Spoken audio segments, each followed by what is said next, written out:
ఉపకారం చేయవలసిన వారికి చేస్తేనే సత్ఫలితాన్ని సంతృప్తినిస్తుంది. అల్పులకు ఉపకారం చేసి ఫలితాన్ని ఆశించడం వలన ప్రయోజనం ఉండదు. ఈ కొంగ కూడా అలాంటి అవమానాన్ని ఎదుర్కొన్నది. ఒకసారి ఒక తోడేలు ఒక దుప్పిని చంపితింది.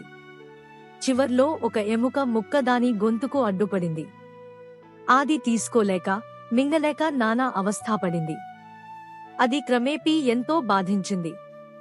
దారిన వచ్చేపోయే జంతువులన్నిటినీ ఆ తోడేలు తనకు ఈ బాధను తప్పించాలని కోరింది. కాని దాని నైజం తెలిసి ఏ చిన్న జంతువు, పక్షి కూడా దాని దగ్గరకు వెళ్ళలేదు.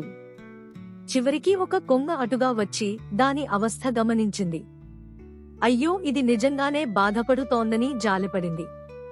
దాని బాధ నివృత్తి చేస్తే లబ్ధి పొందవచ్చుననుకుంది. తోడేలు దగ్గరికి వెళ్లి నోరు తెరచి ఉంచమంది. తన పెద్ద ముక్కును నోటిలోకి దించి ఆ ఎముక ముక్కను తీసేసింది. తోడేలు హమ్మయ్య అనుకుంది.